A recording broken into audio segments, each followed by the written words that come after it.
现在有声音吗？老师说话。哎，啊，应该有声音。有声音了吧，同学们？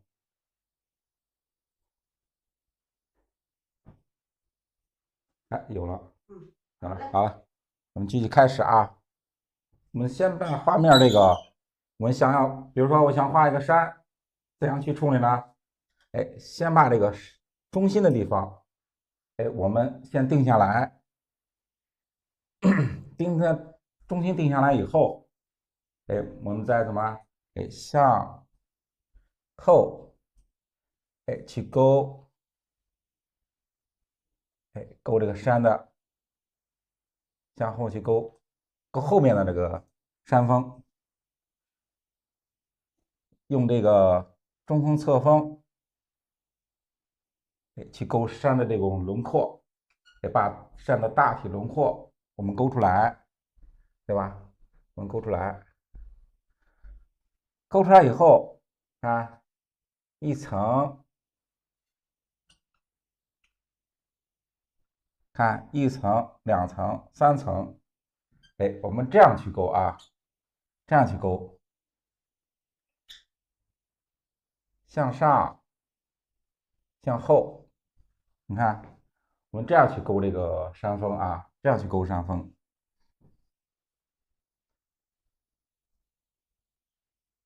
哎，勾的时候啊，注意我们这个线的哎顿挫，要把我们山峰这种气势画出来。调色老师可以面对镜头跟大家讲一下调色。对，看我们调的时候也是啊，清水，哎，我们调了清水以后啊，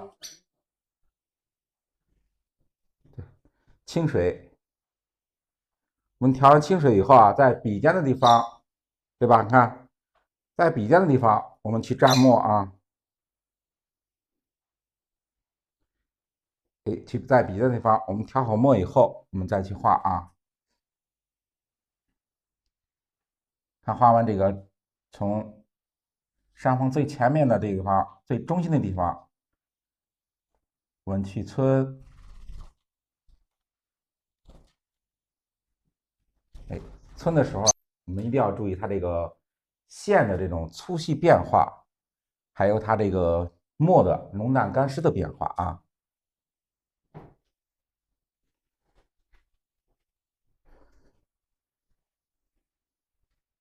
看这个，我们简单的把这个山形，对吧，勾出来以后，哎，勾出来以后呢，我们要把这个山的这种暗部结构，还有它的脉络，山石的这种脉络要处理出来。你看，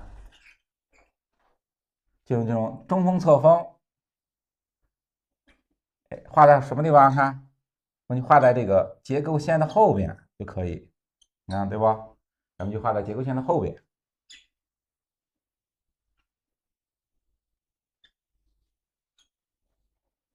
哎，你看，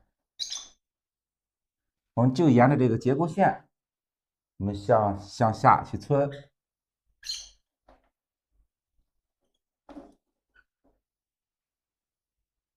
哎，到下面看，我们续下来，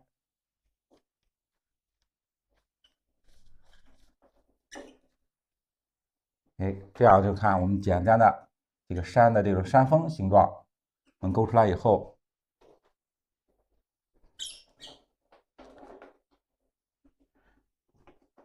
要注意什么呀？看，注意它这个线的这种疏密，哎，疏密变化，还有墨的这种浓淡干湿的变化啊，我们要注意这个。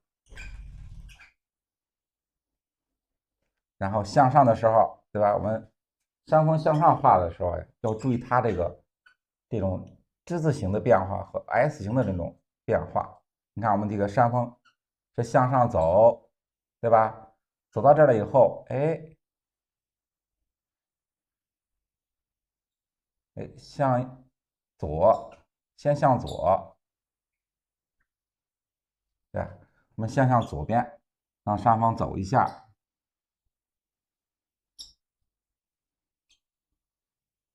哎，先往左边走一下，走了以后，哎，再向右，哎，它是有个看，我给大家大概勾一下啊，它是有一个势啊，它是有个势过来，这过来以后啊，哎，它是有个势，这样才能把我们这个山这种幽深，哎，这种山峰的这种哎左右转折、迂回，对吧？才能把这个势画出来，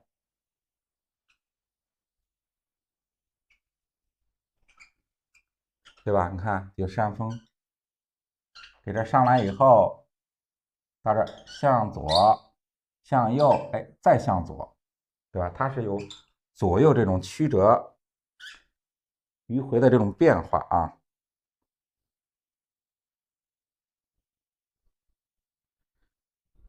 我们向后画的时候也是啊。我们这个山峰，前面的山峰，勾村完了以后，到后面你看还有后面那种小的结构，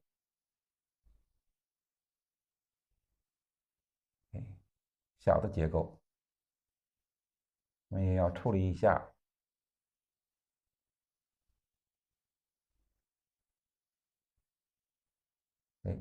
到下面我们可以用干笔，把它续下来，这样续下来。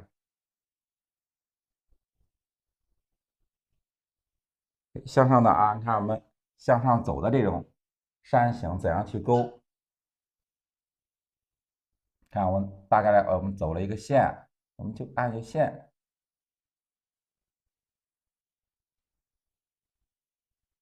看，就按着线我们向上，向上去画。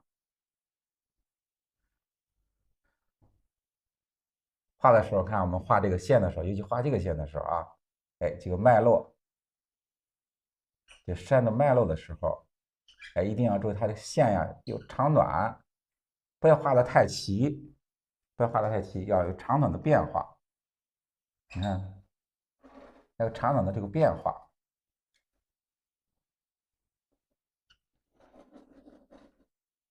我们前面这一部分，就是我们所说的山峰，到我们后边以后啊，看这就形成了山脉。山脉就是说我们沿着向上有一定的方向去延伸的一种山体，对吧？是这样的，它是有，对，转过来老师讲的时候，这样大家能看对对对，见啊。就是说我们看，这是向上延伸的一种山体，它是由什么？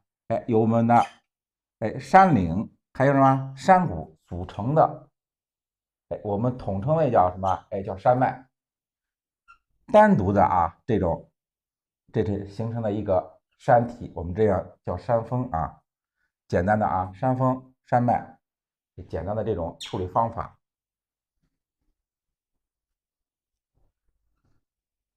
刚才老师给大家讲了山峰啊，我们老讲横看成岭，侧成峰。那我们山峰呢，一般都是画的纵向的。刚才老师讲了，就是像写之字一样，左边画一画结构，右边画一画结构，左右延伸着向后面去伸展开。你看我们山峰是不是像远的这种的，纵向的这种山峰就很容易就画成了。有的朋友就说了，说画石头会画了，石头的结构简单，我画一个10分3面很容易，画山峰不会。那刚才老师就给大家讲的是山峰的画法啊。朋友们，刚才老师讲的山峰的画法有没有理解？有理解的话可以打个有啊。今天的老师主要给大家去讲一些基础的内容。咱们前一段时间老师已经给大家直播了将近1个月，给大家分享了很多的我们中国画的一些基础技法。那今天呢，老师给大家去讲解一些基本的知识啊。调墨也是，有的朋友说调色、调墨不会调，那老师呢也是给大家去讲讲。我们调墨啊，墨也是一样的。墨我们讲了干湿浓淡焦，那我们调墨的时候也有方法。那调墨的时候的方法要注意，老师给大家去讲讲怎样去蘸啊蘸啊。看我们把这个笔洗干净以后啊，对吧？看洗的是清水啊，哎，洗完以后蘸淡墨，然后笔尖的地方，你看笔尖的地方，我蘸一点重墨，调一下。你看啊，调一下以后，我给大家画一个山石啊。我们画的山峰啊，我画一个山石，就用我们调好的这个墨，哎，我们可以在这个纸上多余的水分，对吧？我们吸一下，哎，我给大家画个这个山石啊。你看啊，画个山石，就我们调好的墨，有看用笔的时候，我们注意用笔的这种顿挫，哎，这种顿挫感。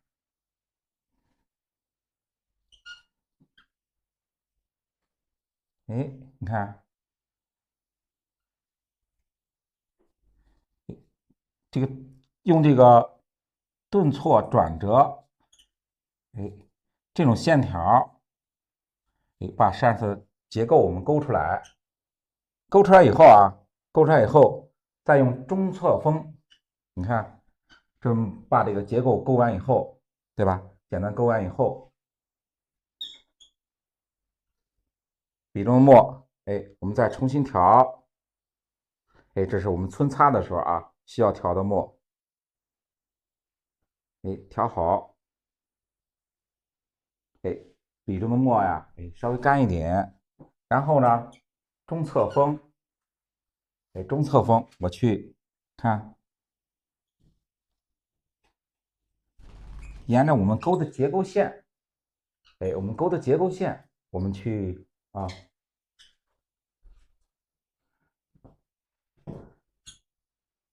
这个对，中号大白云就可以啊，中号大白云就可以。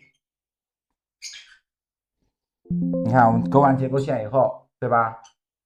我们就沿着结构线用中侧锋，看，沿结构线我们皴两笔。哎，看，这是山石，怎样去用笔啊？我们画这个山峰的用笔是一样的啊，是一样的，只是说结构哎稍微缩小了一点，这个结构呢稍微放大了一点，放长了一些，它就形成山峰。这个出锋啊，这个笔的出锋大概就是2.8到3公分的啊，就2.8公分到3公分的这种中锋尖毫，中白云的尖毫。你比如说啊，我愿意用大一点也可以，你用这个大白云也可以，3.0的、3.5的、3.3公分、3.5公分都可以啊。哎，这是我们的山峰，你看这是近处的山石，这样去画啊。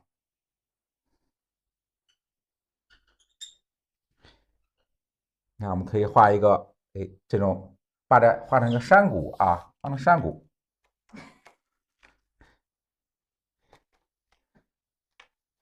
又上来了，好家伙，你真厉害，来了，你是上山虎，来，来，看我画一个侧方的这个啊，侧边的这种山峰，看。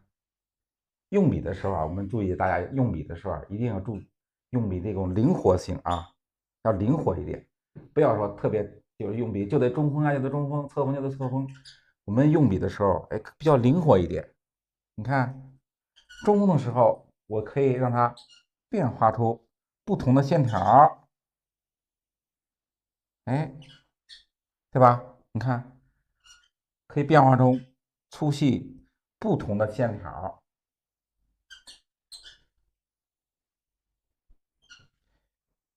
然后我们把这个山的这种外轮廓，哎，简单的勾出来以后，我勾里边的小结构啊，勾里边小的结构，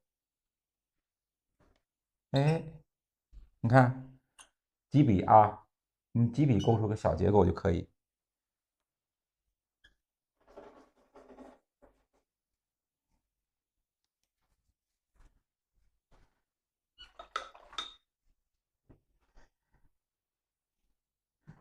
我们每一笔啊，我们调墨的时候，你看这个笔中的墨呀，哎，不要乱，就是说我们一直保持它，哎，笔尖的地方，对吧？你看笔尖的地方是重墨，哎，笔中心的位置就是笔肚的位置是淡墨，到笔根的地方，哎，就是清水啊。每一次我们要调整墨的时候，一定要把这个墨保持到这种，哎，这种那个程度啊。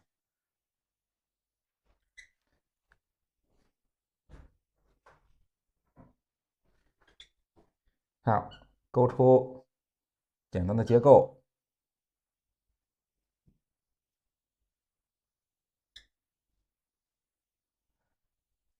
啊，这样对吧？这一个这个山体，哎，这个山峰，我们这块就形成了所谓的叫山谷。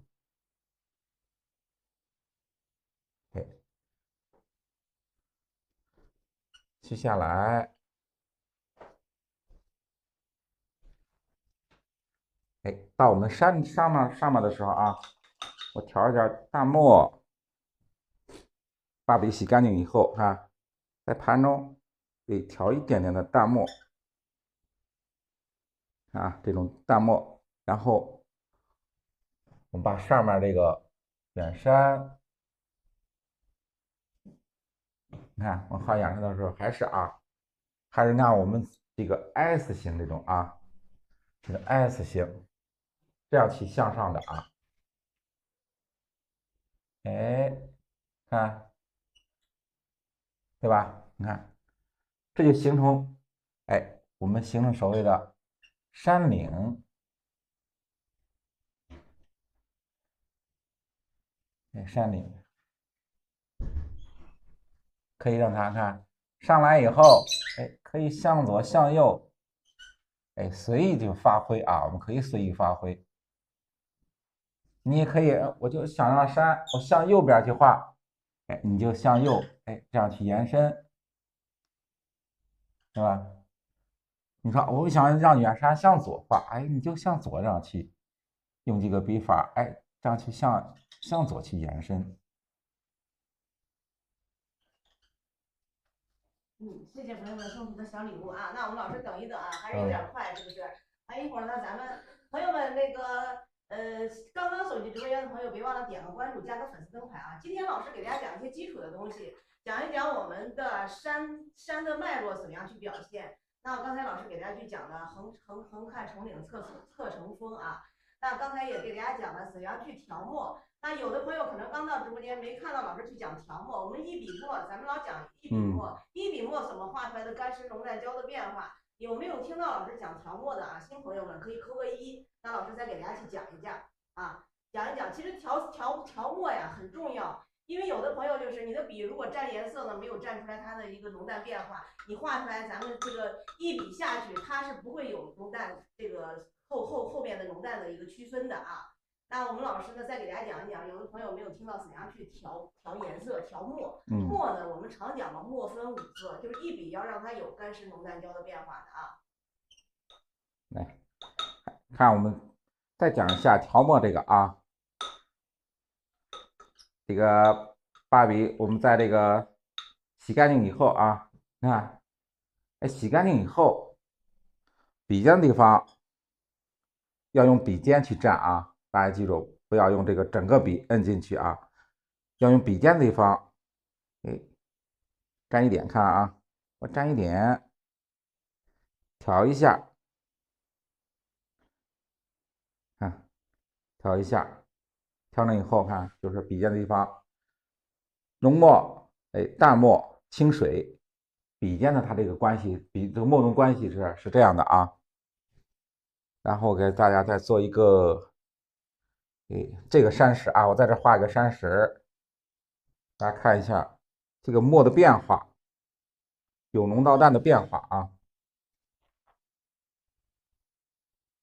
看，大家看是不是它这个墨是很浓，对吧？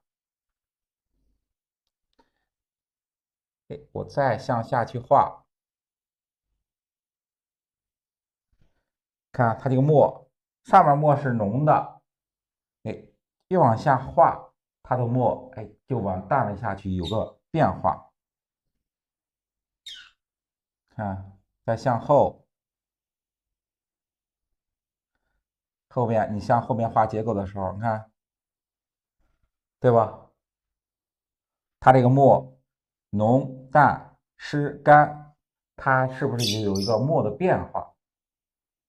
这就是我们说的啊，一笔墨。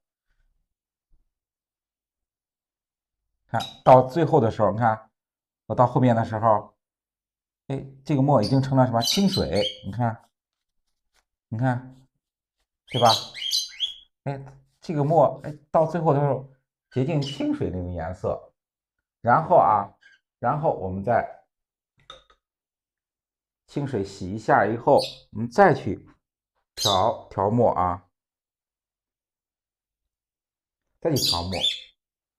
调好墨以后，你看前面以后，我这个有了这个浓淡的变化。我们再画的时候，你看，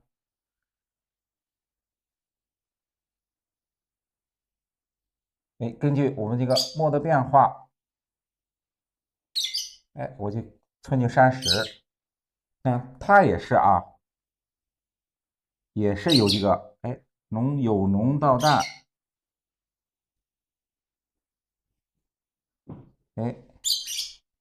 这个变化，对吧？看它也是由浓到淡的一个渐次的变化。我们画山石，还要画这个山的时候，你就用这种调墨的方法，去让它有个浓淡干湿的变化。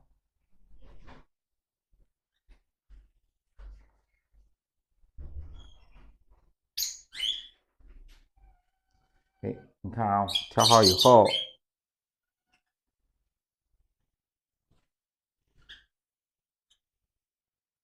我远山那个山峰地方，这山谷的地方，我这山石进出山石，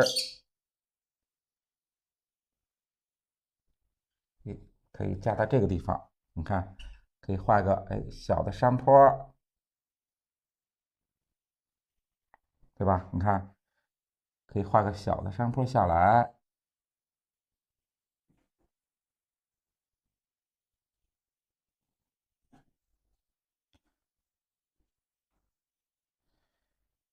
这是我们侧面的，这种山石，它这个光线啊，对吧？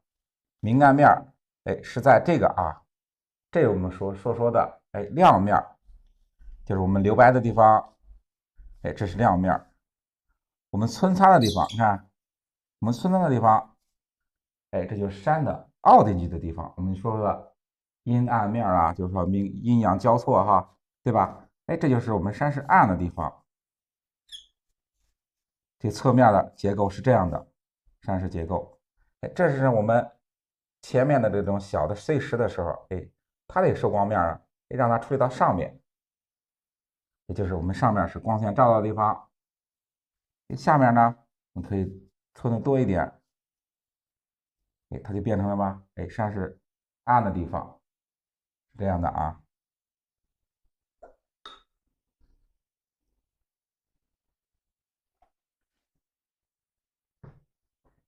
我们淡墨，看我们清水，每次我们用笔的时候，笔一定要洗干净啊，一定要把笔洗干净。洗干净以后，我们再去蘸墨啊，是这样的。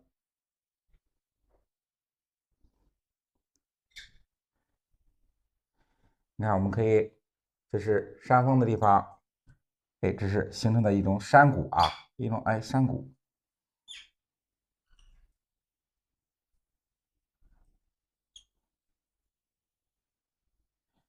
你看我们画的时候啊，一定要注意它这个山石这种明暗的这个关系啊，山石明暗的这种关系，一定要交代清楚。就是说，我们尽量亮的地方啊，尽量多留白，暗的地方啊，可以多皴擦一些，让它这个明暗对比强烈一点。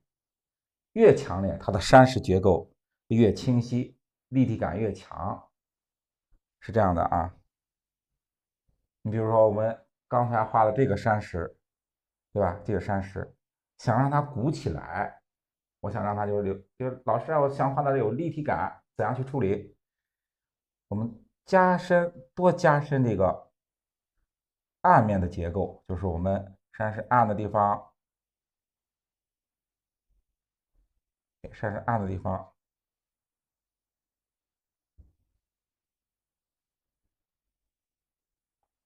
你看，你暗部加的越多，它这个亮的地方是不是会越来越突出？对吧？是这样的啊，它形成一个强烈的这种明暗对比，你这个山石结构、山石这种立体感，就会越来越突出，越来越明显。好。大画小画其实掌握了方法都能画啊，就是说，你看我们这个画虽然大啊，但是你这个用笔用墨，我用到小的这种，小的这个小品里边也是一样的啊，也是一样的。你看我完了以后，山谷的地方，我们可以处理什么呀？云也可以，瀑布也可以，对吧？都可以。你看，我可以在这个山谷的地方、凹进去的地方，我们去画一组瀑布。你看啊，让这山峰接下来，看沿着这个山峰的地方，我接下一点儿，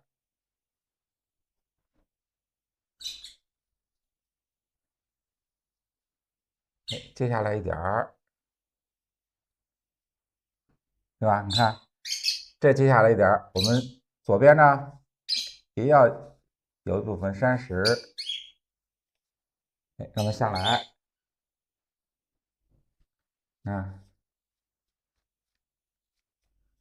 让这样下来，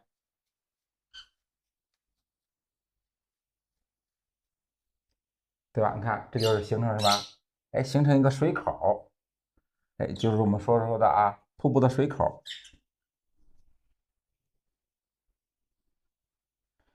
瀑布水口流出来以后，你看我上面怎样去处理上面的水口？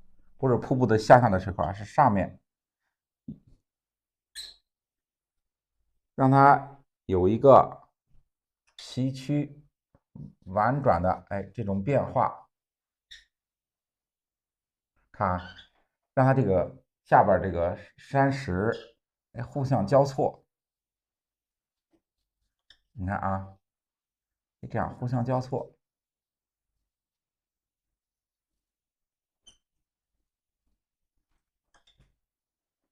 对吧？你看，这样就感觉这个水口，是特别幽深，越来越远，越来越远，对吧？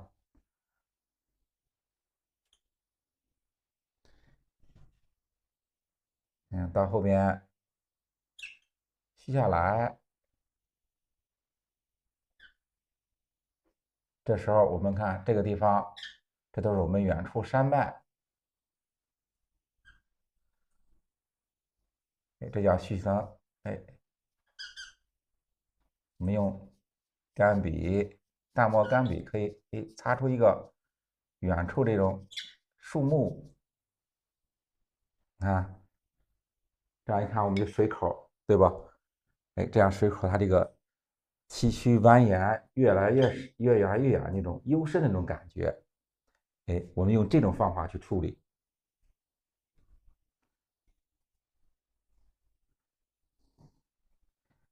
再处理我们看这个水口里边这种小的碎石，用笔呢是上实下虚，我讲过这个啊，上实下虚，这样，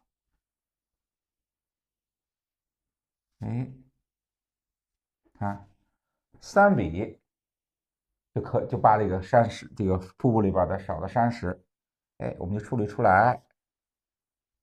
下面更是啊，下面看水口的这种小的碎石，哎，随意大小随意我们变化一下，哎，点了个点，对吧？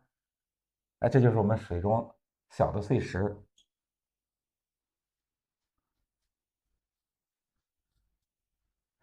哎，到下边以后啊，到下边以后，它留下来，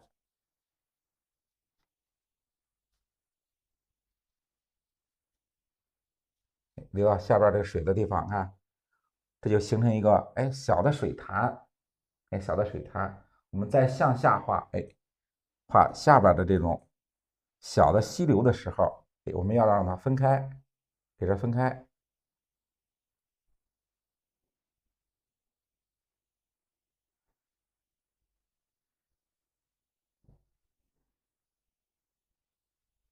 看这个山石，它就比较对吧，比较不明显，我们用重墨，哎，给重一点的墨，哎，提一下，哎，把这个山石提出来。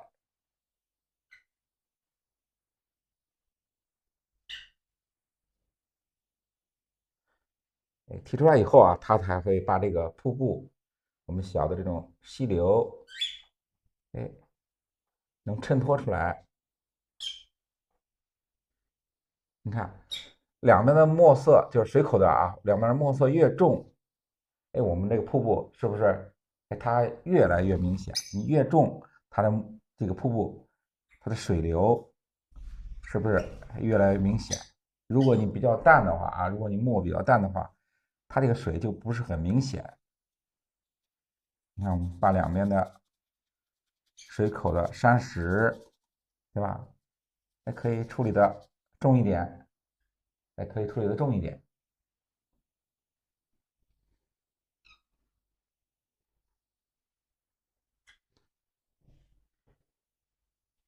这里边画的山石的时候，也注意啊，它这个高低错落的，哎，这种山石变化，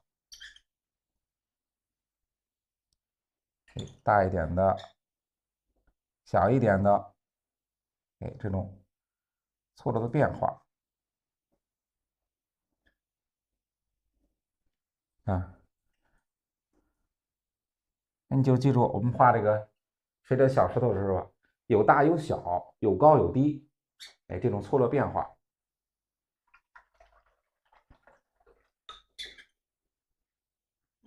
喜欢是吧？喜欢的朋友别忘了点个关注啊。嗯。今天的直播课会啊，也可以给大家放进去啊，也可以给大家放进去。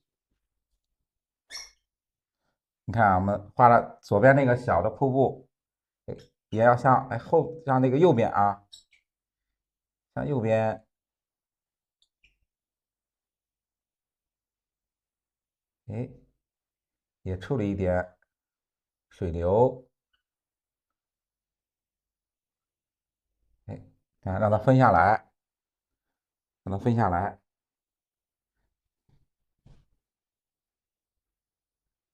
看我们要山峰，哎，山峰到下面的时候啊，山脚的地方，因为什么有水汽，对吧？肯定瀑布它流下来以后，它水流落差比较大，流下来以后，它会有一种哎水汽，哎，我们水汽怎么去处理？瀑布下边水汽怎么处理？也是啊，用这种哎淡墨干笔，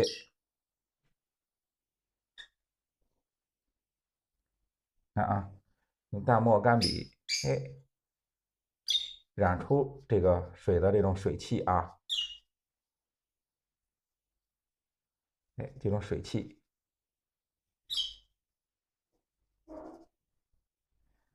你看这个水流下来以后，它溅成了水汽，我们用淡墨，哎，渲染一下，对吧？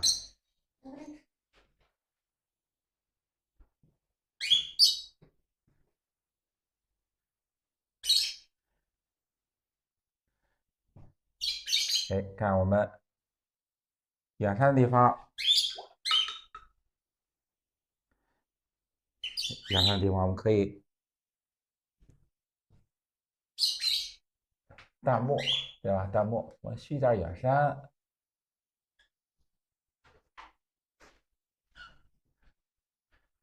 哎，你看，这是我们侧面的山石这个结构，哎，瀑布的结构，然后山峰，哎，这后边山脉的走向，对吧？我简单的给大家讲一下，对吧？你看，就是说我们画山峰的时候，注意一个是用线的变化啊，用线的变化，一定要注意线的这种顿挫、转折线的变化。还有我们皴擦的时候，这个皴擦的时候线的这种疏密关系，完了以后就是我们墨色上的浓淡干湿这种变化。我们要就是说我们在每次画山石的时候和山脉的时候，一定要注意它这几个线的关系啊，墨色的变化呀，对吧？一定要注意这几个方面啊。其他就是有没有觉得说呀，老师我跟不上？可以是吧？讲的可以啊，速度可以是吧？那就行，可以就行。按这个速度讲对，啊。就是说也是担心啊，我是担心就是说讲的比较快，哎，同学们就是跟不上，就是说讲的太快了，我跟不上。这要是讲的可以，我就按这个速度给大家去讲啊。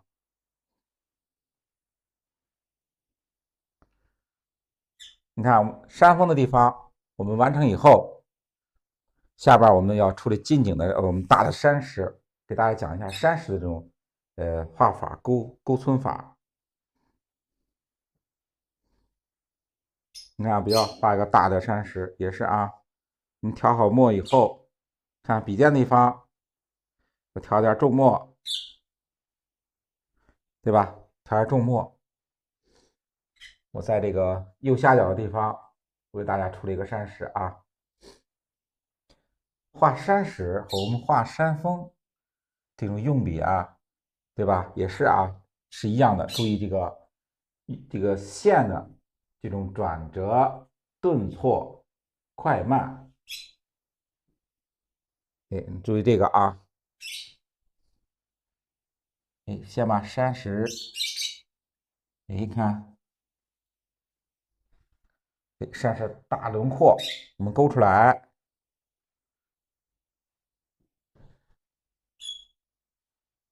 哎，对吧？我们先勾一个山石的大轮廓，看，这是我们山的外轮廓。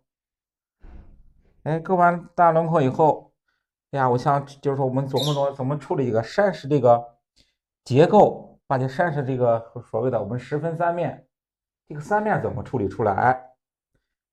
看，勾出轮廓线以后，我要怎么样把这个山的立体感这个3面处理出来呢？你看啊，一笔向左，一笔向右，大家看好啊。哎，向左一笔，这是一笔不？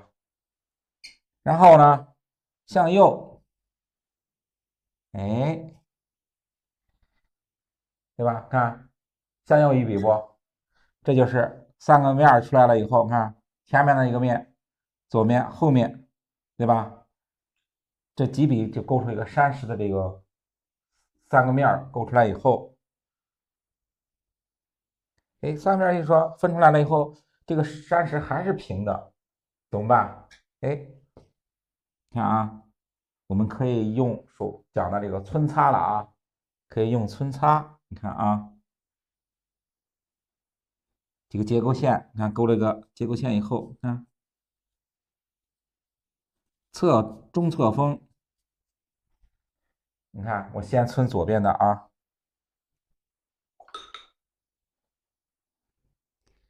哎，皴完左边，你看啊，哎，再皴右边，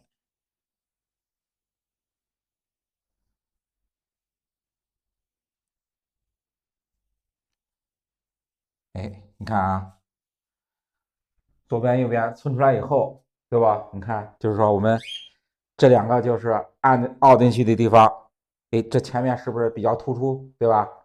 哎，这就是我们说前面的部分，左边、右边凹进去，把前面这部分哎就拖出来以后，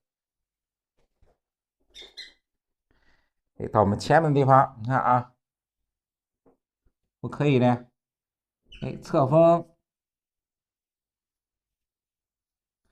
哎，侧锋擦一下，看，对吧？这是我们扇石这种简单的结构。前后面我们看不到，对吧？因为山石不是透明的，它不是透明的，对吧？只能看的前面那个面、左面、右面都能看到，对吧？哎，这就是你看，再看一下，大家是不是这个山石，哎，就鼓起来以后，它就有了立体感，对吧？哎哎，这样大家能明白没有？对吧？就是非常简单的这个山石处理方法。明白的同学们可以打一波明对。白啊。你看，我们有的朋友就十分三面，刚才给大家画了一块大石头，给大家去讲我们的这个石头怎样来处理啊？怎样处理出来十分三面？对，是不是老师画这块大石头，大家觉得看着非常清楚，很容易就明白了？对，对，咱们新朋友们别忘了点关注加粉丝灯牌啊！下午3点半，老师会在直播间与大家分享我们的国画的一些基本的技法。大家有问题的话呢，也可以同时扣在公屏上，我们可以来交流沟通啊。哎，你看我们这个明白了这个山石以后，对吧？这一块山石你明白了以后，看着啊，然后我们在处理后面的山石的时候，还是用这样的笔法去处理，不管是1块、2块、3块，对吧？都让这种方法去处理。你看啊，这是前面的山石处理完以后，我后面处理山石的时候，你看啊，来结构啊，哎，勾出一个山石的结构，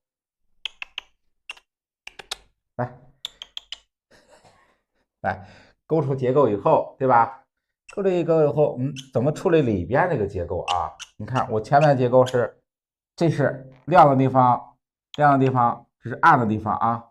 然后后面的几个山石怎样去处理啊？哎，左边一笔，哎，右边一笔，对吧？你看，出现这个结构，哎，我再多一个结构，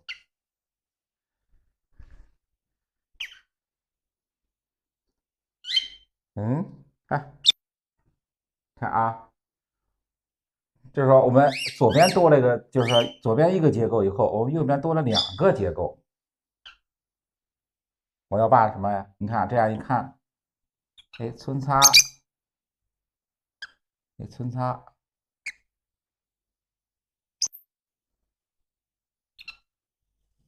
你看，我这样去皴擦啊，哎，这样皴擦，我把亮的地方呢，哎，留在这一部分啊，这一部分是亮的地方，哎，我们这个山石呢是顶上是亮的地方，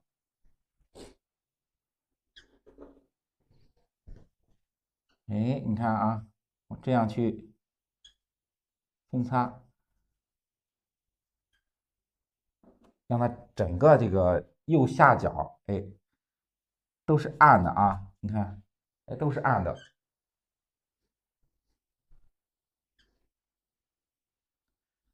你看也是啊，你看一样的，对吧？我们一样的用笔，一样的勾线，一样的皴擦，只是我们山的结构，哎，有一点的变化。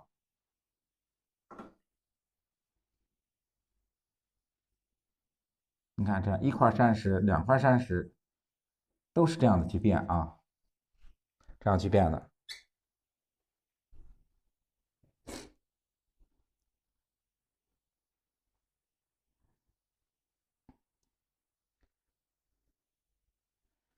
哎，你看这样勾完以后，2块大的山石，哎，可以，哎，画一个里边小的小石块你看，也可以加一点小的石块，是不是很随意，对吧？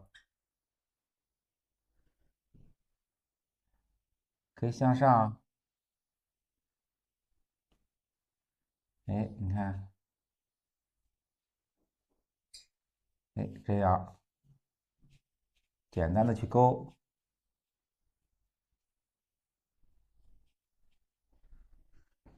对吧？还是啊一样的，看一样的接勾线完成以后，左边一笔，右边一笔，哎，大致勾出山石这个简单的这个面儿，3个面勾完以后，看我穿插一下，哎，它就山石的这种立体感，对吧？就会出来。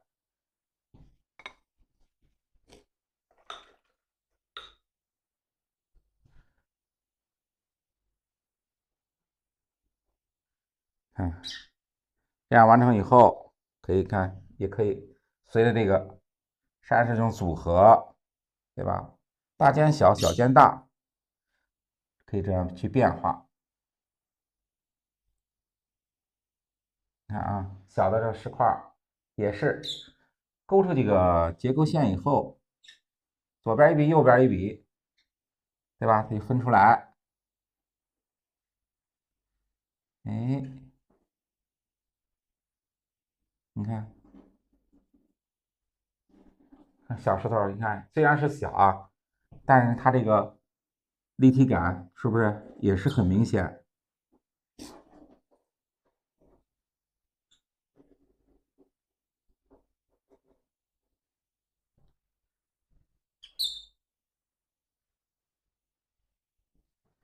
哎，这样我可以看1块2块，这石头啊，不管1块2块3块，哎，它都按这个用笔，哎，用墨，所以说我们掌握了，哎，你掌握了一块山石怎样去画，然后你后边再画不同的山石，哎，但是我们用笔、用墨的方法，哎，都是一样的，哎，都是一样的，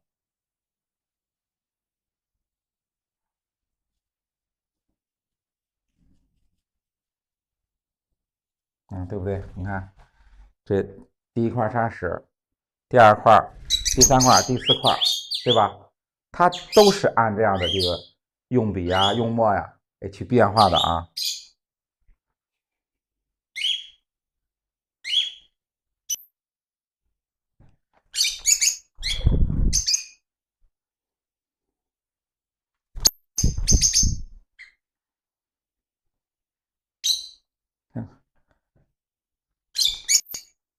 看我们画完这个前面山石以后，对吧？下来以后，这是一个小的这种溪流过来，我们组成一个简单的画面啊。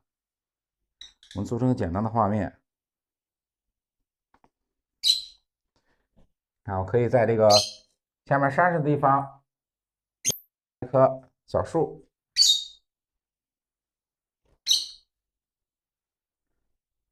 你看，画一个简单一点的树干。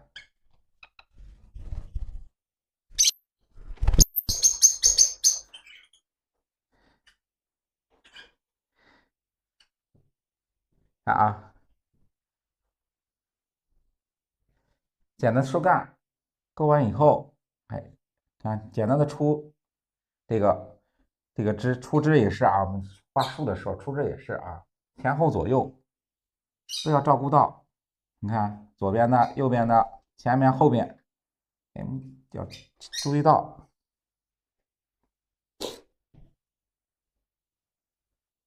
哎，看我们画一个夹的时候可以画最简单的啊，比如说老师我画不了太复杂的，哎，可以画简单的。你看珠圆圈儿，对吧？啊，这是最简单一种加上树，哎，我们可以勾成圆的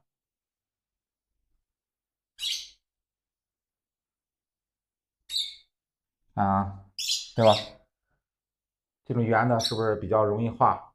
哎，我们可以勾个圆一点的这种夹印儿。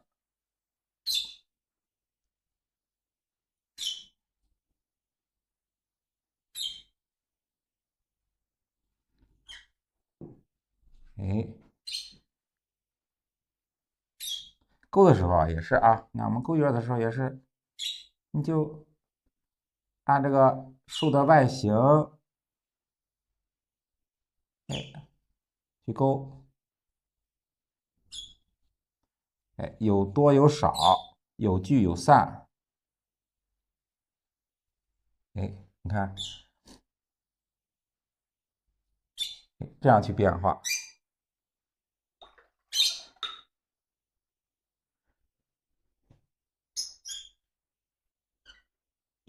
学到小船了。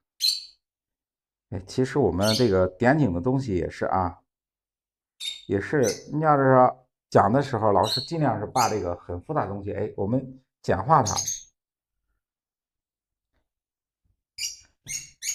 你看啊，我画这棵树以后，再画后边画一棵树，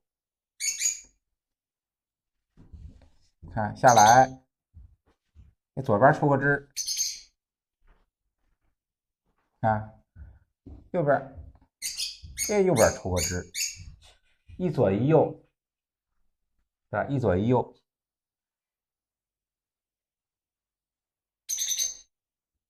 哎，一左一右，我们出，哎，出这以后，哎，注意它要和前面这个树交叉的时候，你看。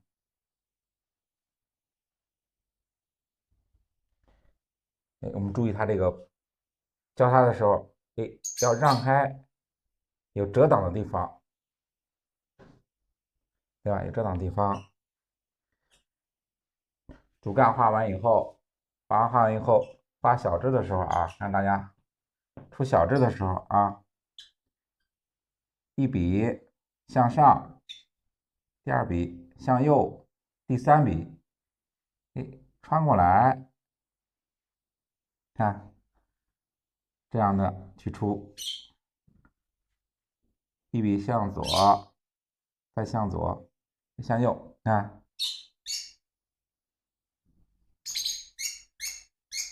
得注意它这个小枝的穿插，就形成一个哎，这三笔形成一个不等的哎不等边的三角形。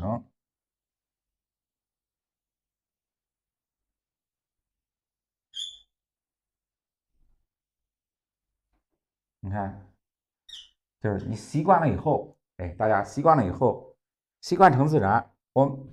你开始画的时候，可能比较觉得啊，特别别扭，画这个交叉的时候，小枝交叉的时候，我随意画吧，哎，但是你穿插肯定觉得乱，对吧？觉得乱，所以说我们画的时候啊，先从哎这个比较严格一点，哎，我们每一笔就这么去画，哎，每一笔这么去画，哎，你画的多了以后，形成习惯，你就到每一棵树的时候，你就很自然的，哎，你就勾着小枝啊，你就很自然的就形成那种哎意识，对吧？看勾完小枝以后，我们点叶的时候也是啊，哎，把笔洗干净，洗干净以后也是啊，笔尖的地方调一点重墨，调重墨以后，你看啊，它是由上向下，由浓到淡，哎，这种墨色变化啊，你看，先画浓的地方，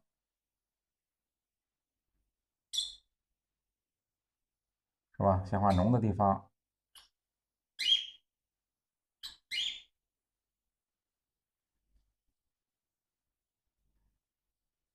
哎，越往下，哎，由浓到淡，由湿到干，哎，它这个点叶的变化是这样啊，你看，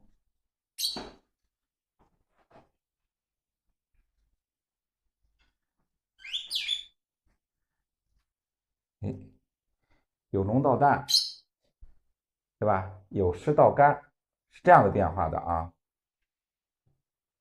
哎，点完这一组以后，对，点完这一组以后，我们再调墨啊，再调墨。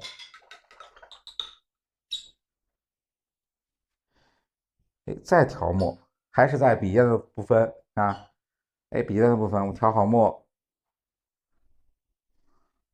然后第二组点这儿啊，你看啊，哎哎，第二组，哎点到这儿，你看它这一组的变化，对吧？它一组的变化也是啊，由浓到淡，由湿到干，它这个墨色的层次变化，对吧？你看，对吧？它也是有这个浓墨到淡墨，由湿笔到干笔，它这个墨色的这种丰富变化。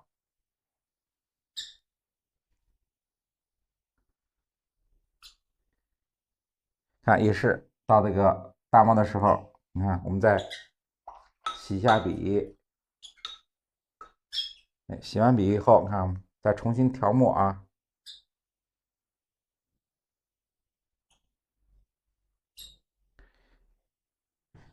看重新调墨，我们再画这一组啊，左边这一组，有浓，哎到淡，啊，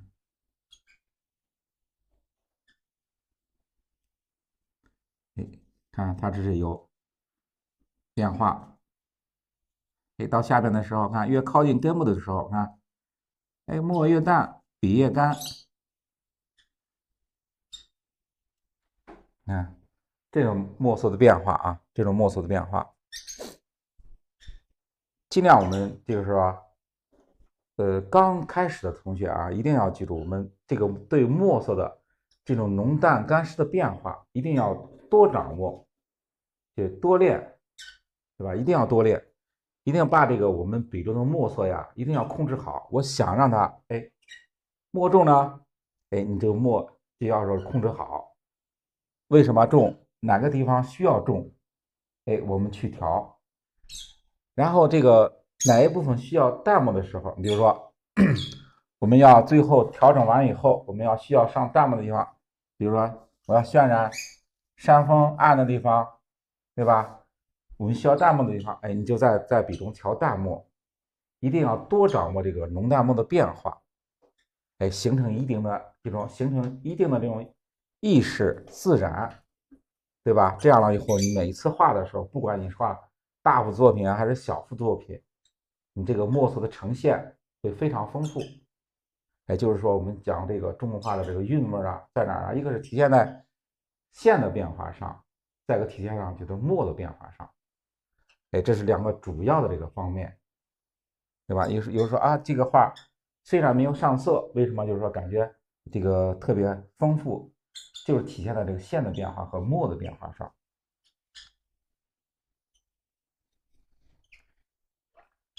哎，比如说我们大面积的，你需要这个墨的变化的时候，你看，就是我们这个空白的地方，你比如说，我想画一组树，哎，它这树，你如果是特别浓的墨，你去画，它就是说特别板。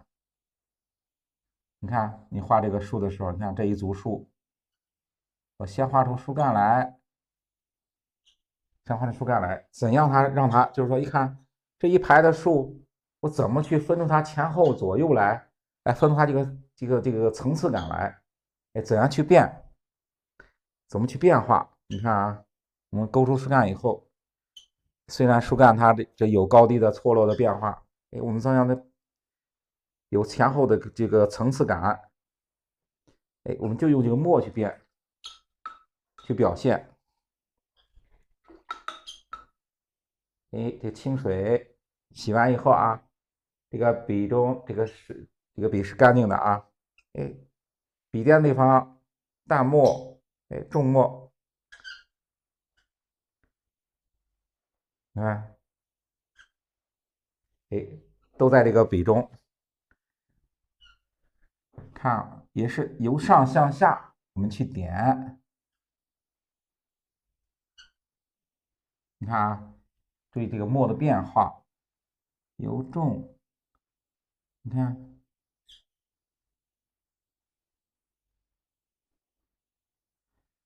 哎，这是一组，哎，后面一组。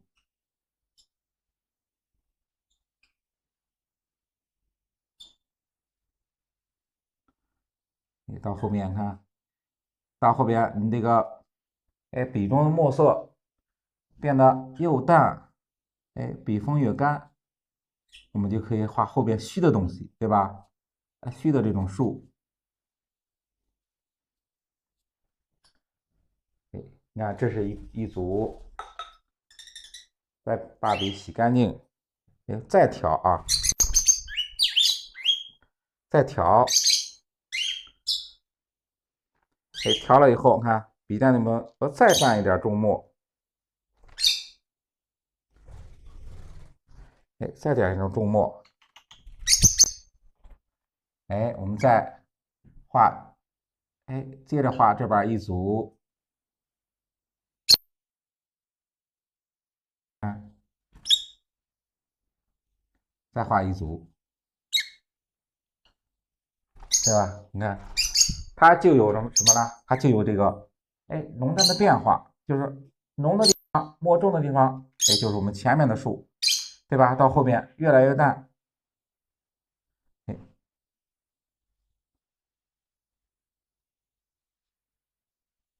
哎，越来越淡，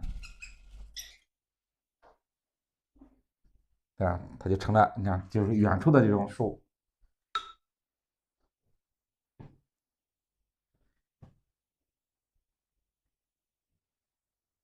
就是我们说的啊，近实远虚。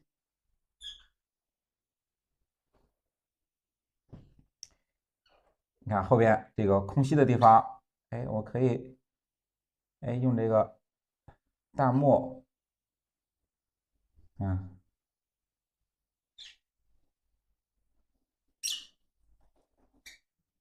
哎，看，这种一看就是这个树这个，哎，层次感，对吧？它就一层一层的就推出去，它就有了这种前后的关系啊，有这种前后的关系。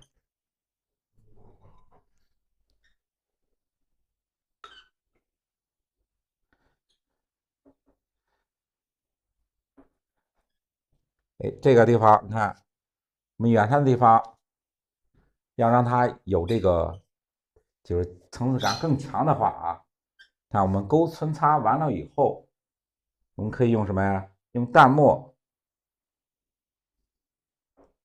哎，淡墨干笔，你看就是我们需要哎调淡墨的时候，看我们需要调淡墨的时候，哎，我们可以在盘子里调点淡墨，干笔啊，哎，我们需要哎加深一下，哎，加深一下这山石的什么山石的那种暗部结构，暗部结构，你看这个淡墨加在什么地方呢？哎，就加在我们刚才皴擦的地方啊，皴擦的地方，你看，对吧？我们皴擦的地方，哎，就加在这个地方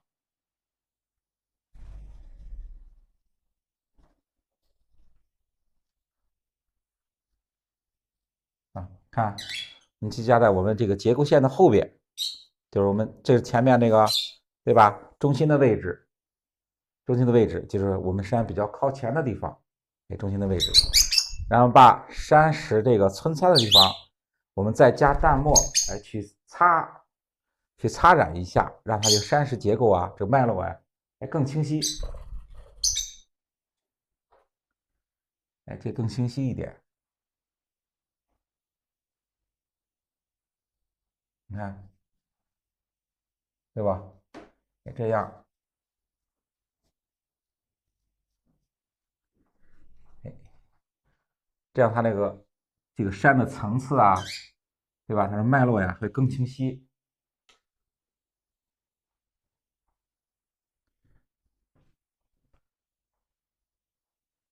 还要注意啊，我们这个弹幕的时候还要注意一点，我们注意什么呀？哎，注意它这个山的这种明暗关系。哎，山的明暗关系，我们不要整个涂成越涂越黑啊。哎，还要对吧？还要留出哎亮的地方，对吧？还要突出亮的地方。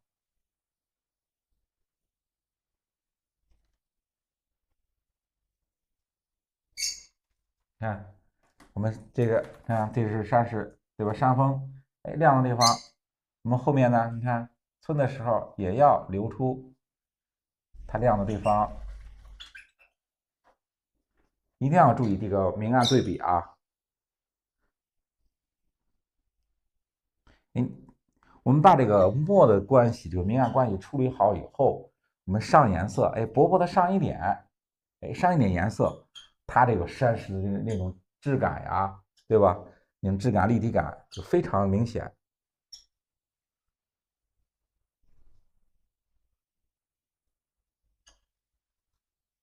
你看，对吧？你看完了以后，我们稍微加一点的地方，对吧？稍加一点的地方，它这个山石结构，对吧？一层一层的关系，哎，还有里边小的这种结构关系，哎，加了淡墨以后，哎，它会更丰富。哎，山石脉络呀，它会更清晰。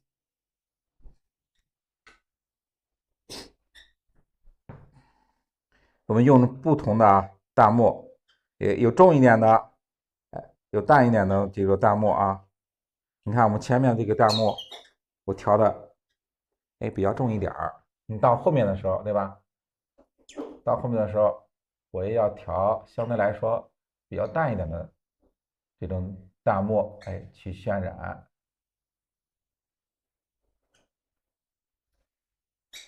哎，你看染的时候，对吧？看染的时候也得注意我们这个亮的地方，哎，要留出来。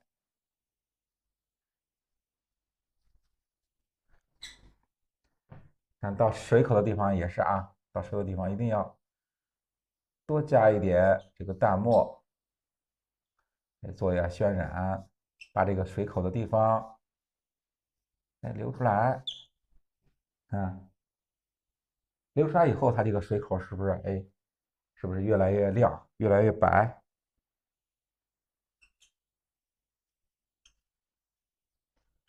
哎，我们有这个黑白的对比，有中间的这个灰色，这个中间色。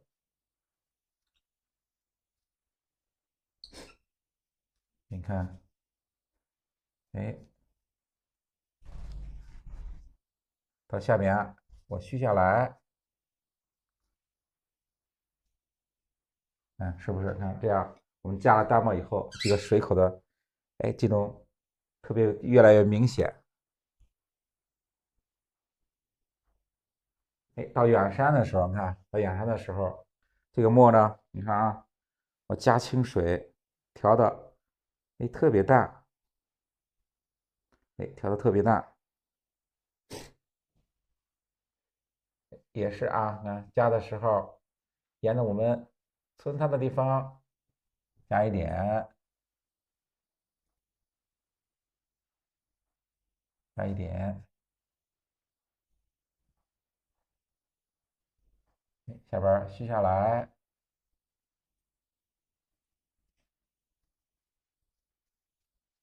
下边续下来，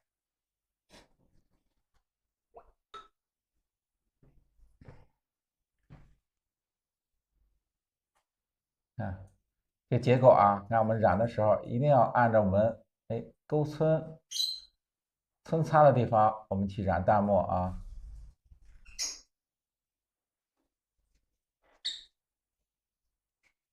哎，看下边我们要把这种匀的地方，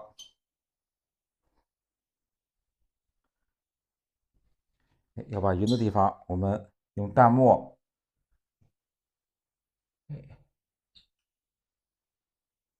处理出来。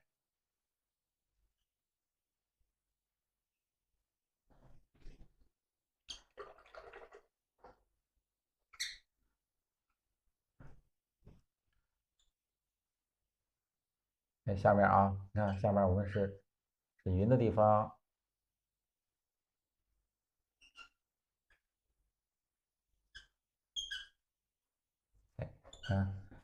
我们把匀的地方，我们用淡墨，染出来。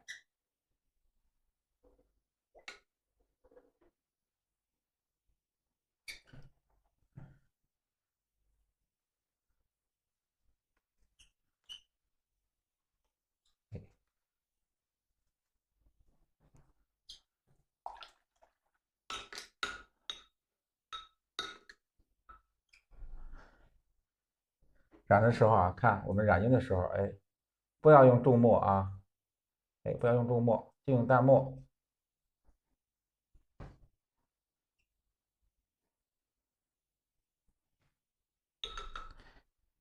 看用不同的这种淡墨，把这个匀染出来。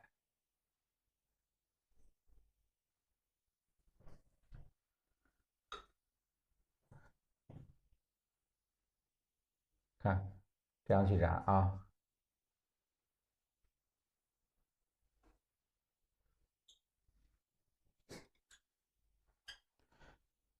这我们在生宣的时候啊，对吧？我们用生宣的时候，这个墨子变化，比我们卡纸上比较明显。所以说我们要控制水分的时候，一定要注意用笔啊，控制水分的时候要比这个卡纸上啊，稍微的水分，稍微少一点。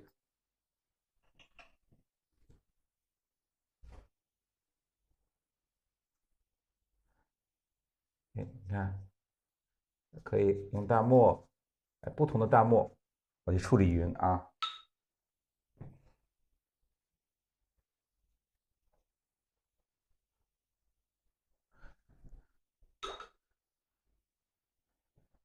看我远山的地方，这个地方我就直接用颜色，对吧？我们远处这个，对吧？远山，直接是颜色就可以染出这个云来。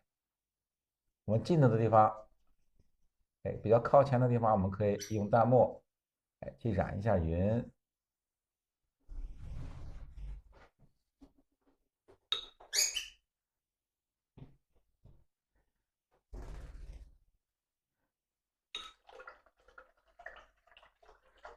听见水响啊，听见水响就是我正在洗笔啊。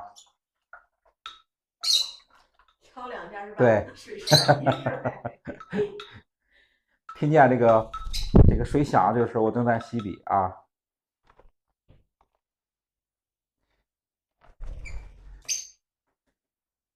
那我们这个山石也是啊，用淡墨，干笔，去渲染一下。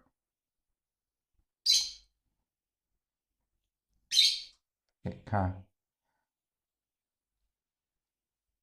加一点，虽然加了一点淡墨，你看大家看一下这个山石的结构，对吧？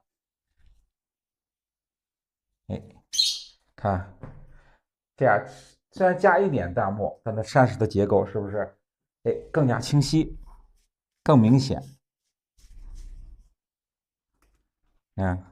是不是？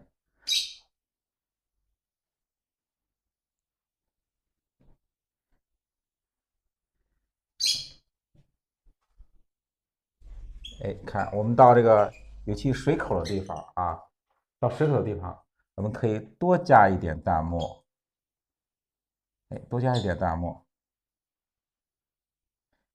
你看，越靠近水的地方，对吧？我们山石怎么会非常潮湿，对吧？你看，我们要到山里边去这个写生啊，或者你到山里去玩的时候，你注意一下这个水口的地方，对吧？水口的地方是不是？哎，越靠近这个水的地方、瀑布的地方，它两边山石肯定是颜色特别重，哎，特别潮湿，颜色特别重。所以说我们赶山的这个水口的地方，墨色可以重一点，上淡墨可以多一点。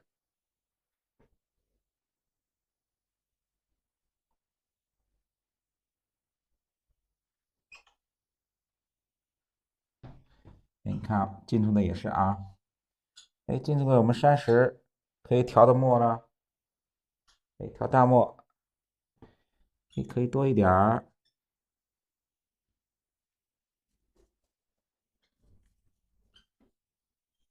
也可以多一点，因为它前面的墨呀，我们用的比较重，我们淡墨呢，你调的时候也可以重一点，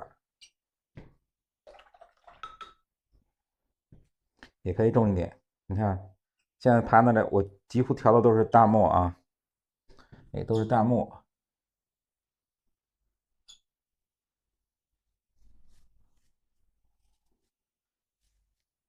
你看，我们把前面山石亮的地方留出来。你看，这样我们上了淡墨以后，它这个山石的一个结构，更明显。你看，越来越就是说对比越强烈，它这石头越鼓，就立体感越强。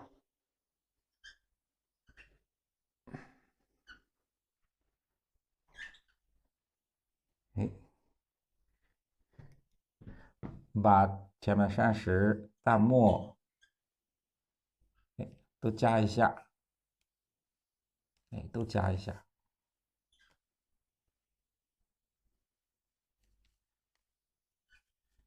就用淡墨、干笔，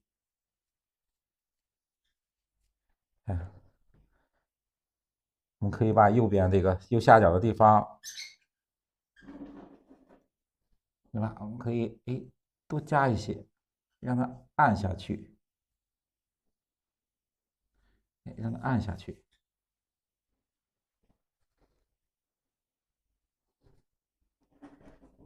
按下去以后，对吧？按下去以后，它这块就是我们山石亮的地方，对吧？它更亮，暗的地方更暗，这样它就形成一个比较强烈的对比。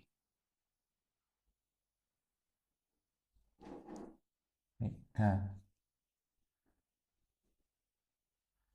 都是我们上淡墨也是啊，都是上在这个我们村的地方，对吧？都是村的地方啊。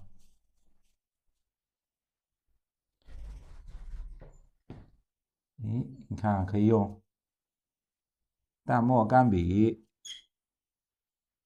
看点一下，让那山石啊，对吧？更显得特别粗糙，这种质感更强烈一点啊。这就是我们金属山石，是这样去处理。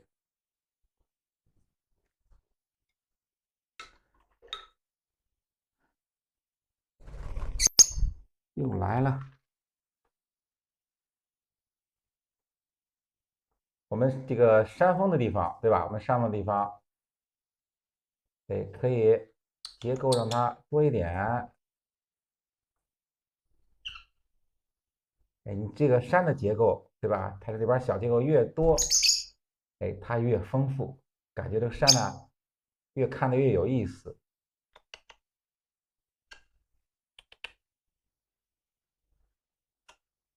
你看，我们要把这个山的地方，你加的这个淡墨也多，加的层次也多，它这个山会越丰富。哎呦，它越丰富啊，对，越看就是结构越多越丰富。你不要说一看啊，这个山就一层，对吧？看我们怎么样处理它丰富出来，一个是我们那边村它的结构，你要多变一点，就是说我们中锋、侧锋，多变，形成那种里边这个大的结构里边还有小的结构，大的里边就有好小的结构，这样给人感觉这个画啊，就是说越看越有味道，越看越有层次，是这样的啊。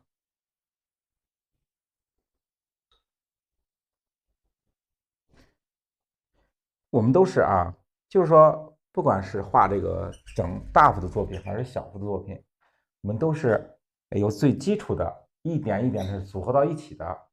你看，就是一块小的山石，对吧？你看，我小的山石，一块山石，两块山石，先组成一个近景的部分，近景的部分，然后呢，你看，再有大一点的山石组成中景的，中景的部分，到远景的时候，我们山峰、山脉，对吧？山谷，这种比较长的一种线条，这种比较大一点的结构，就处理成山峰，就是我们用笔用墨，它从结构的，这种层次处理，是一样的，对吧？我们是一样的啊。如果那个墨稿不干的话啊，墨稿不干的话，它颜色和这个墨融到一起，容易发灰，容易发灰。还有呢，我们上颜的时候，有的颜色，比如说赭石里边啊，或者花青里边要加淡墨。要加淡墨的话，你这个下边的颜色墨稿没有干，你这个颜色融到一起，它就会糊到一起，就是说感觉啊，这个画面为什么不清晰？它就是这个原因啊，它会糊到一起。所以说，我们一定要等它整个干透以后，我们再上颜色，是这样的啊。可以用吹风机，可以用吹风机，但是我们为什么没用吹风机？说这个吹风机噪音太大，噪音太大。然后可以在这个看近处的山石，可接近景的部分，我们可以加个什么呀？对吧？我们加个小简单的啊，简单的一个亭子。简单亭子怎么去画啊？看一下啊，也是一笔向左，看啊，一笔向左，一笔向右，先画个这个结构啊，先画个这个结构。画完结构以后，你看啊，再画，看画个三角形，这个比较简单的这个亭子啊，我们先画个三角形。画完三角形以后，怎么样的亭子有立体感？你看啊，虽然是三角的啊，我先画左边的这个下来，你看啊，先把左边的这个柱子勾下来，勾下来以后，中间的你看啊，右边的安排完这三个柱子以后，后边的你看啊，我们看后边的，你看这样就这个亭子，对吧？我们就有一个结构出来。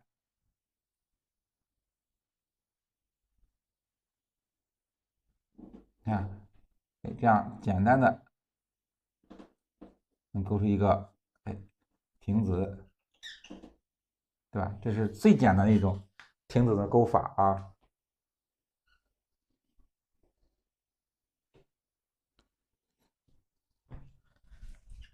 看我们这个树下面，对吧？树下面我们可以画一些小的这种灌木，去补充一下这画面啊。小的这种灌木。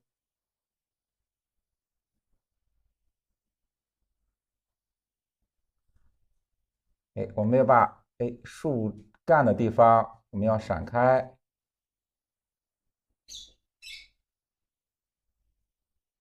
我们把它闪开。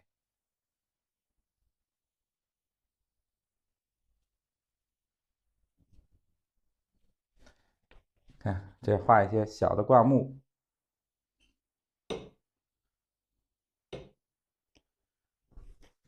山顶上，你看山顶上干的地方啊，现在我们淡墨的地方是没有干啊，但山顶的地方我们干的地方也要点一些苔点，就代表什么呀？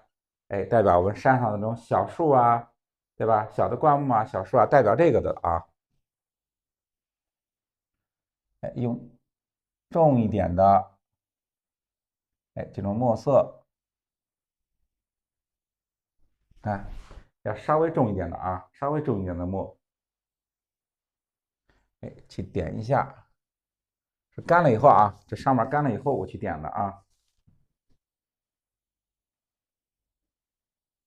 哎，看，点一下，点一下什么？点在什么地方啊？点在我们山石的结构线交叉的地方啊，就山石的结构线交叉的地方，比如看这个山石和山石这种哎交叉的地方啊，我们点在这个地方，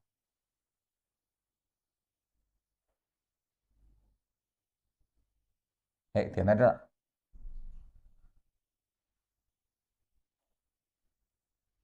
哎，这就是我们山上的小的树木看不到的、看不清楚的啊，哎，这种小的树木，我们点一下，对吧？再点一下，到我们这个侧边这个山石的时候啊，侧面山石的时候，哎，可以画一点有点小树枝的这个树木，你看，对吧？你简单勾两笔，也可以勾出个小的就向下的，你看向下的简单的那种树木，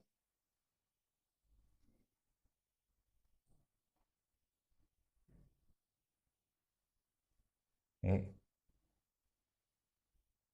我们这个用墨的时候啊，你看基本上，你看我们画这个结构线、轮廓线的时候，这个墨呀都是说，稍微重一点的墨。我们勾皴擦的时候啊，你看皴擦的时候，基本上都是什么墨呀？都是用的是，哎，浓淡墨都有，就是兼用的。哎，我们上那个染的时候，对吧？我们染的时候用的都是什么？哎，都是不同的淡墨去染的，这是墨的这种用法啊，这几种用法。然后我们点胎的时候呢，都是用稍微重一点的墨去点胎。哎，这是这个墨的这种用法啊。你看，我们到这个侧面山石上的，我可以加一些小的这种树木，一些小的这种树木，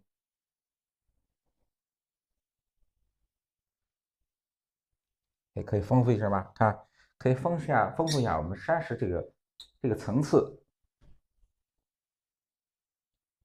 你看，也要点一些胎点，哎，点一些胎点，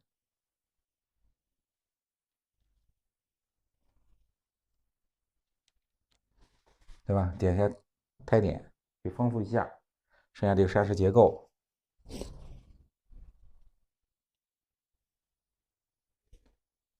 哎，到我们这个水口的地方呢，对吧？啊，干了一点儿，哎，也可以啊，画一些小的这种树木，哎，也可以画一些小的这种树木，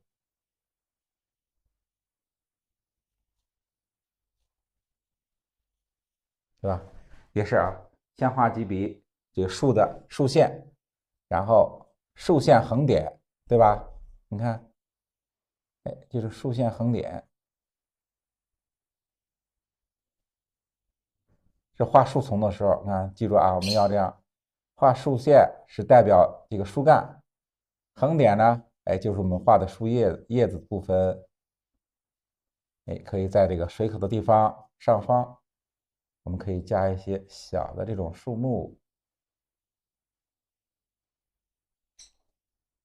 哎，小的树木，哎，然后我们近景的地方，对吧？我们近景的地方用大一点的这种胎点，对吧？你看，用大一点的胎点，哎，去加一下，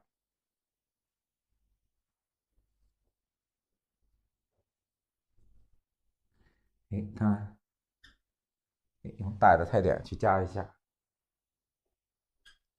加的时候看也是啊，那墨，哎，一定要重一点去加。加的时候看也是啊，我们这个山石结轮廓线，给山石轮廓线交叉的地方啊，我们加胎点要加到这个地方啊，加这个地方。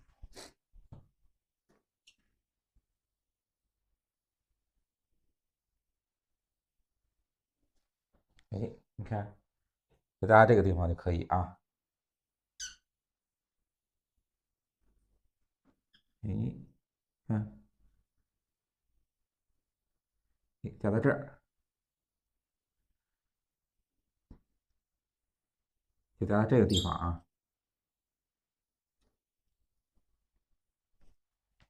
对吧？加到这个地方。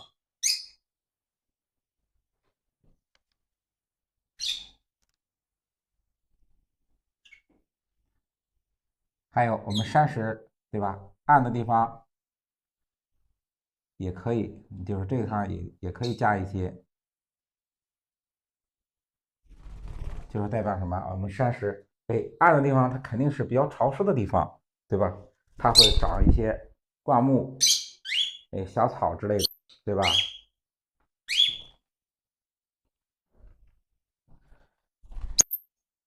哎，你看我们山石暗的地方，哎，可以加一些，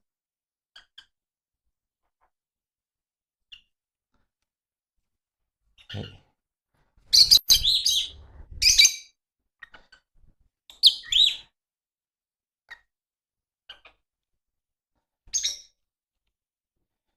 然后我们水中，对吧？到我们下边这流过来以后，对吧？形成一个小的溪流的话，哎，我们可以加一下水中的小的碎石。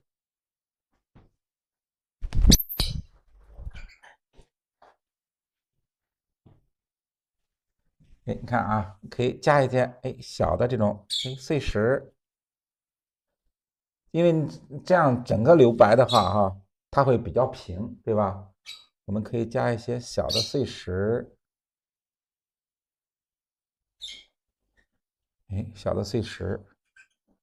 近景的地方啊，也可以加一点。你看，加的时候我们不用去村啊，构个简单的结构，对吧？构个简单的结构就可以。看，这就是我们这就是小溪流或者小河啊，它比较平缓的这个，我们加一些小的这种石块。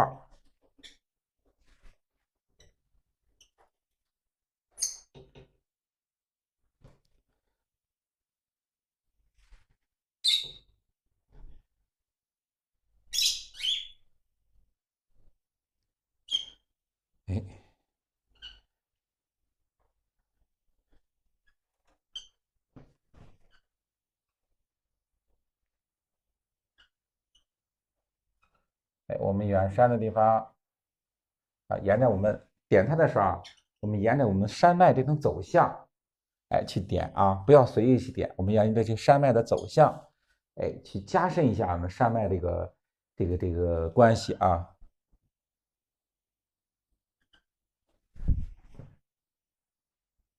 这种山脉的关系。点完胎点以后，你看它这个山脉的走向，蜿蜒崎岖的这种变化，点胎以后，更加明显，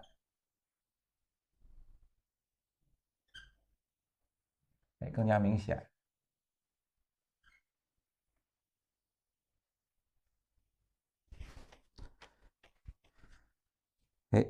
整体上，对吧？我们这样调整完以后，调整一下，就等它干了以后，我们再去着色啊，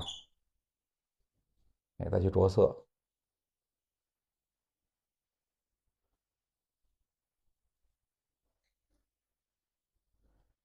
我们着色的时候也是啊，一定要等它整个墨稿干透以后，我们再去上颜色。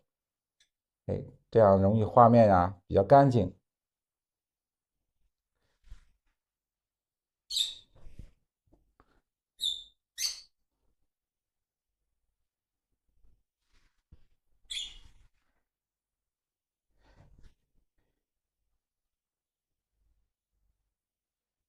看可以，你看我们可以丰富画面的时候啊，比如说我们后在调整画面的时候，对吧？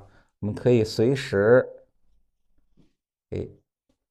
去调整，可以加，比如说我觉得这个山上面我要加个树啊，加个这个点景的东西啊，都可以啊，都可以。你看，我们可以在这个山石上面，加一个小的树，去遮挡一下我们这个瀑布的地方。我们可以看，可以加一些小的这个树木，让你画面啊，对吧，更丰富。你看，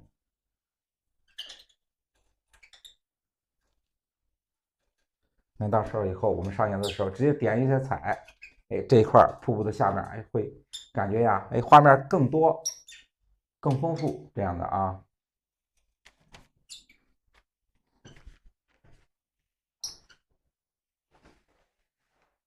加个钓鱼翁，钓鱼翁。今天画的是个4体整张的啊，这个钓鱼翁啊，一般呢，我们要画钓鱼翁呢，是安排上就是河面上或者江面上，我们安排一个钓鱼翁是这样的啊。我们可以画个，比如说这是河面，因为现在我们画的是比较近的那种小的溪流啊，不是河面。如果是我们画河面呀或者江面呀，我们可以画个小船，小船上做一个钓鱼的渔翁，那样也挺好的啊，也可以。但是我们这次画的是小的溪流，瀑布养成瀑布流下来以后，流下来以后，越来越来到近处，我们形成一个比较缓的一个溪流，是这样的啊。对了，为了丰富画面啊，就是我们加好多这个小的这个点景的小树啊、拍点啊，也是为了丰富画面的啊。